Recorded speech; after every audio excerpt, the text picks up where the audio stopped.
Et c'est une adaptation. Alors regardez ce van. Le nom, Mélissa d'Acosta. Attendez, parce que ça va dans le sens. Moi, je suis un peu perdue.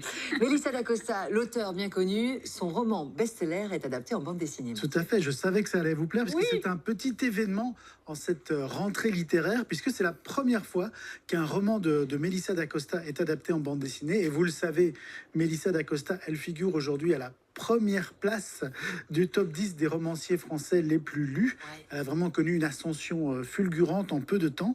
Et donc ici, il s'agit de l'adaptation de Tout le bleu du ciel, qui était son premier roman sorti en 2019, qui a connu un énorme succès en librairie avec plus de 1,2 million d'exemplaires vendus à ce jour.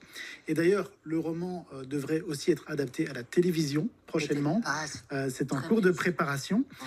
Et donc cette BD, elle sort en librairie en même temps que Tenir debout, qui est le nouveau roman de Mélissa d'Acosta et qui est l'un des livres phares de cette rentrée littéraire. Quelle rentrée pour elle alors, avec deux actualités. Vous l'avez lu le roman, Yasmine? Mais non, je l'ai pas lu. Il faut le lire. J'avoue, Carole, ça Mais vous non, dit rien? mais vous en parlez de manière si poétique et intéressée que je me suis dit, ok, il faut. Justement, on fait un peu le pitch, Mathieu. C'est une histoire fabuleuse d'un Oui. homme malade. Exactement. Pour ceux qui ne l'ont pas encore lu, ça commence par une petite annonce plutôt inhabituelle.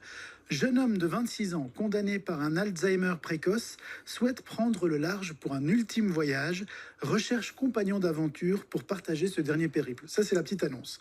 Donc, Émile, le jeune homme qui publie cette annonce, il lance cet appel un peu comme une bouteille à la mer. Il ne s'attend pas vraiment à recevoir une réponse. Ce qui est certain, c'est qu'il ne veut pas mourir sur un lit d'hôpital. Mais à sa grande surprise, il y a quelqu'un qui lui répond, donc une certaine Joanne, qui lui propose de l'accompagner dans son road trip. Et elle précise même qu'elle est disponible dès que possible pour partir, tout en le prévenant déjà, elle ne parle pas beaucoup. Donc voilà.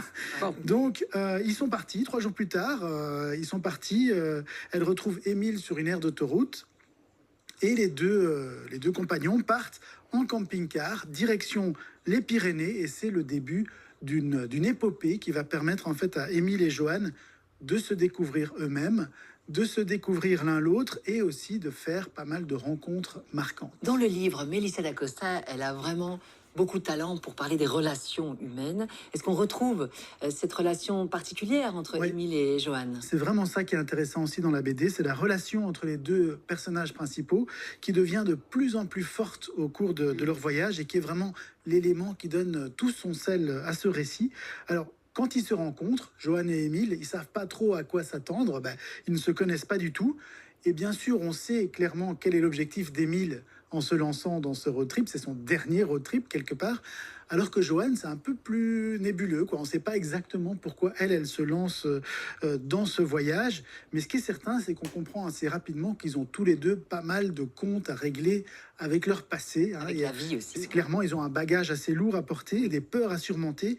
Mais ce voyage initiatique au cœur de la magnifique nature des Pyrénées va leur permettre d'enfin lâcher prise, même si en même temps, évidemment, ils savent tous les deux que ce sera de courte durée, qu'il y a une date de péremption, puisque Émile, sa santé se dégrade progressivement et de plus en plus souvent, il a des pertes de mémoire. Et ça devient de plus en plus compliqué. Elle a l'air très chouette. C'est pour qui cette bande dessinée? Parce que honnêtement, moi c'est comme les films et ou les séries, j'aime pas trop qu'on touche à l'original. Ouais. Vous voyez, quand on a lu le livre, mais ici parce que mettre des images sur des mots, c'est pas simple. Donc à qui ça s'adresse? C'est pour les fans de Mélissa d'Acosta ou pour Alors, les autres justement? Pour les deux, je pense. Ouais. Moi, j'ai pas lu le roman, mais ça m'a plu quand même. Ok. Donc peut-être que ça va plaire aussi aux gens qui n'ont pas encore lu Mélissa d'Acosta, parce que on se laisse vraiment prendre par l'histoire aussi dans la BD.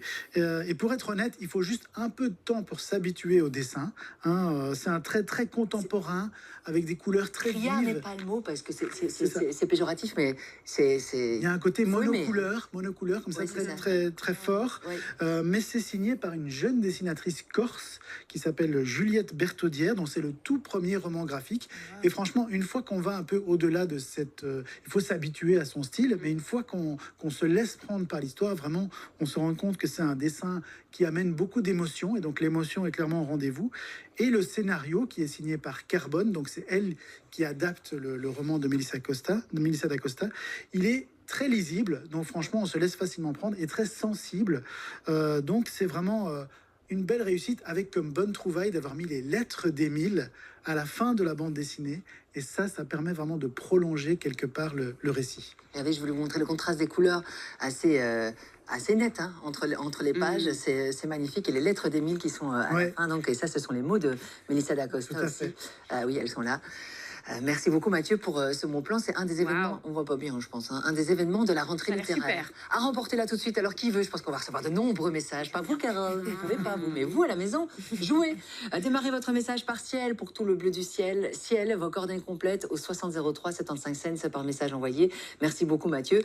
Et plus d'articles sur la bande dessinée, rendez-vous sur age-bd.com.